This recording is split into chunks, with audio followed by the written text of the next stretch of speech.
Hi guys, welcome back to the weird side of YouTube. I'm your host, author Knipe, and this is The Reading Storm, the show where I do book reviews, book hauls, and sometimes I do let's reads. And today I am continuing our let's read of Morte, the author, which is the story of King Arthur and the Knights of the Round Table, the original by Thomas Mallory.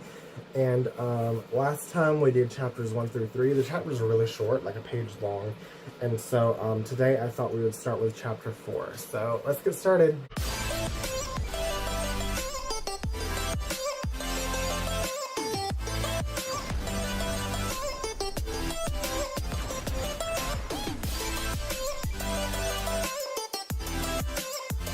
Alright, chapter 4 of the death of King Uther Pendragon. I need to know how Uther dies, because I am writing my own versions of these.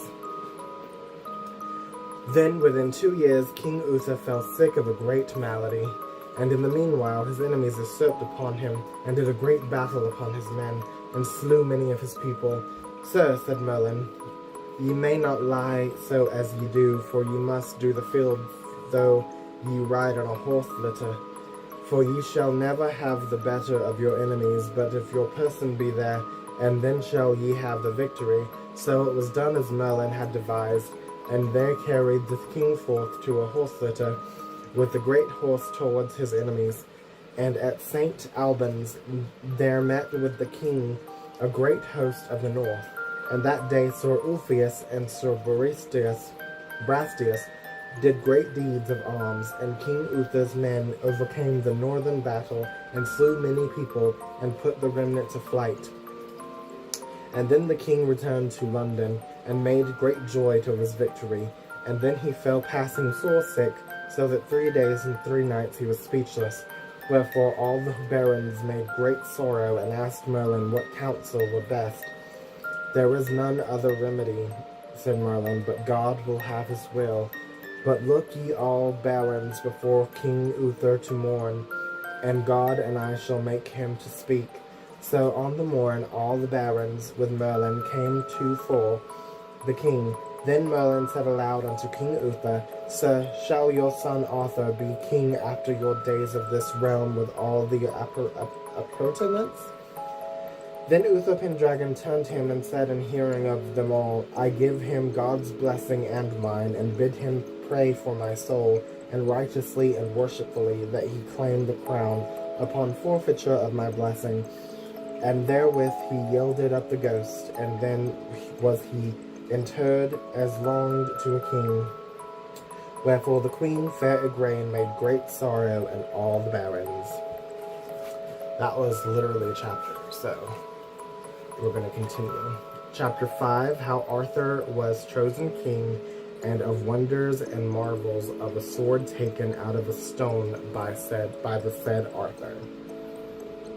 There stood the realm in great jeopardy long while, for every lord that was mighty of men made him strong, and many weened to have been king. Then Merlin went to the Archbishop of Canterbury, and counselled him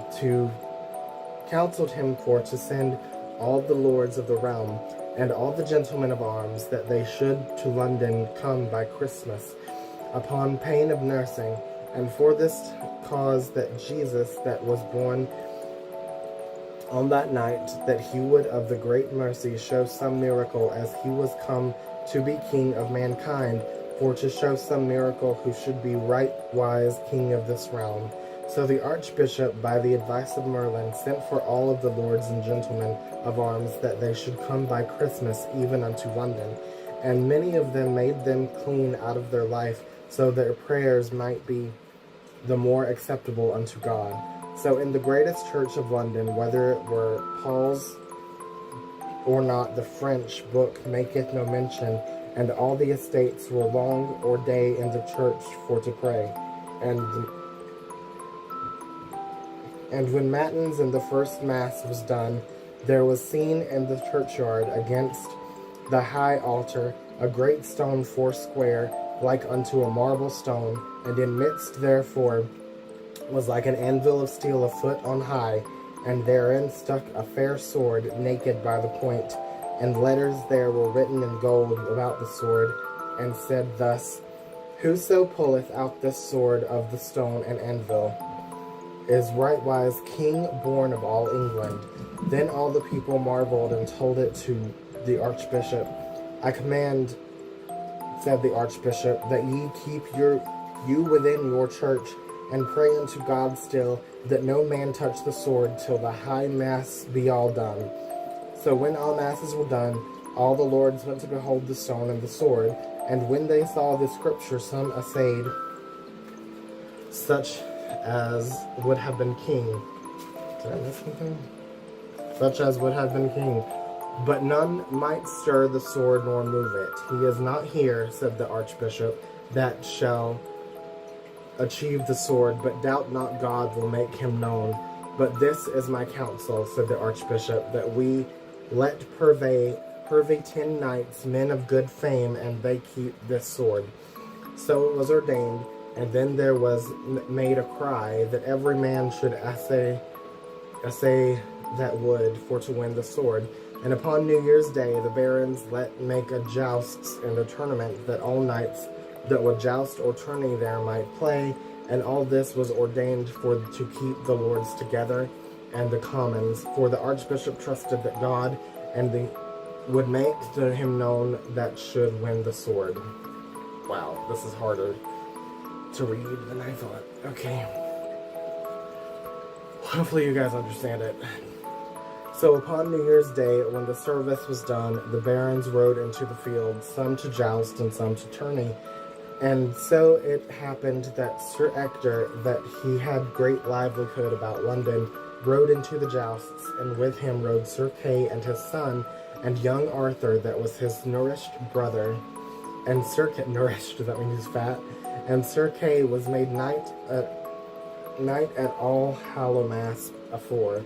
Is that like All Hallows Eve? Halloween? So as they rode to the joustward, Sir Kay lost his sword, for he had left it at his father's lodging, and so he prayed young Arthur for to ride for his sword. I will well, said Arthur, and rode fast after the sword, and when he came home, the lady and all were out to see the jousting. Then was Arthur wroth, and said to himself, I will ride to the churchyard, and take the sword with me that sticketh in the stone, for my brother Sir Kay shall not be without a sword this day. So when he came to the churchyard, Sir Arthur alighted and tied his horse to the stile, and so he went to the tent, and found no knights there, for they were at the jousting, and so he handled the sword by the handles, and lightly and fiercely pulled it out of the stone, and took his horse, and rode his way until he came to his brother Sir Kay, and delivered him the sword. And as soon as Sir Kay saw the sword, he wist well it was the sword of the stone, and so he rode to his father Sir Ector, and said, Sir, lo, here is the sword of the stone, wherefore I must be king of the land. When Sir Ector beheld the sword, he returned again, and came to the church, and there they alighted all three, and went into the church. And anon he made Sir Kay wear upon the book how he came to that sword. Sir, said Sir Kay, be by my brother Arthur, for he brought it to me. How gat ye this sword? Said Sir Ector to Arthur. Sir, I will tell you. When I came home from my brother's sword, I found nobody at home to deliver me his sword, and so I thought my brother Sir Kay should not be swordless, and so I came hither eagerly, and pulled it out of the stone without any pain. Found ye any knights about this sword? Said Sir Ector. Nay, said Arthur. Now, said Sir Ector to Arthur, I understand ye must be king of this land. Wherefore I, said Arthur, and for what cause? Sir, said Ector, for God will have it so, for there should never man have drawn out this sword, but he that shall be rightwise king of this land. Now let me see whether ye can put the sword there as it was, and pull it out again. That is no mastery, said Arthur, and so he put it in the stone, wherewithal Sir Ector essayed to pulled out the sword, and failed. Chapter 6. Yeah, we can do chapter 6. How King Arthur pulled out the sword divers times. Now essay, said Sir Ector unto Sir Kay, and anon he pulled out the sword with all his might, but it would not be.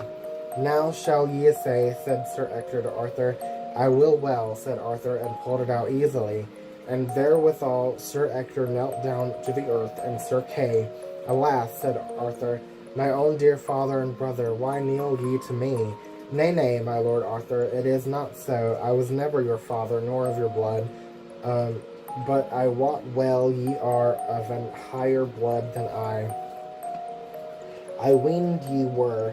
And then Sir Ector told him all, how he was betaken him for to nourish him, and by whose commandment, and by Merlin's deliverance. Then Arthur made dole when he understood that Sir Ector was not his father. Sir, said Ector unto Arthur, will ye be my good and gracious lord when ye are king? Else were I to blame, said Arthur, for ye are the man in the world that I am most beholden to, and my good lady and mother of your wife, and mother your wife, that as well as her own hath fostered me and kept. And if ever it be God's will that I be king, and ye, as ye say, ye shall desire of me what I may do, and I shall not fail you. God forbid I should fail you. Sir, said Sir Ector, I will ask no more of you, but that ye will make my son your foster brother, Sir Kay, seneschal of all your lands. I don't know what that means.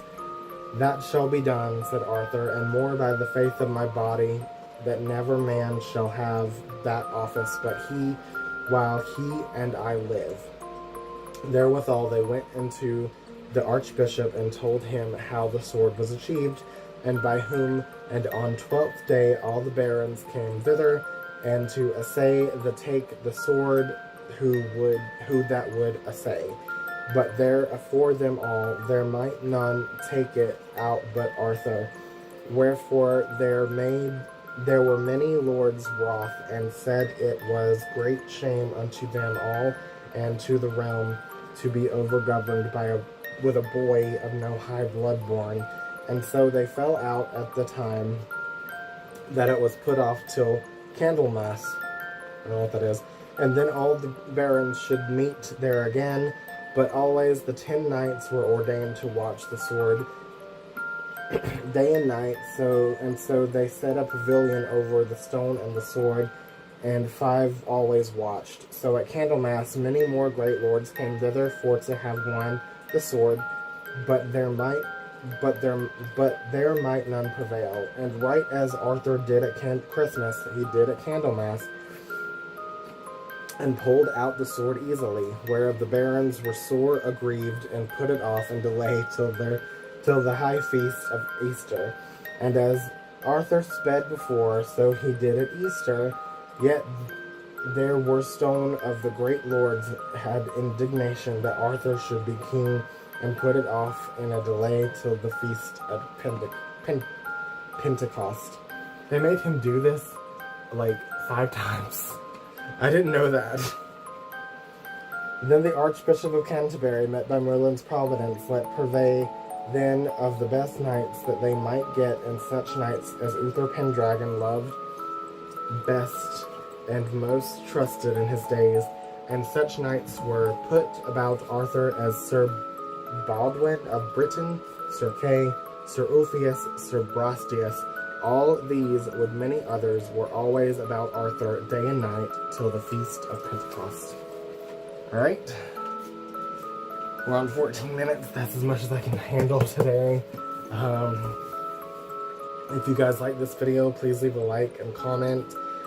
Comment if you want me to get a translated version of this. I know it's still English, but maybe I can get like an illustrated version of it, because this is really hard to read.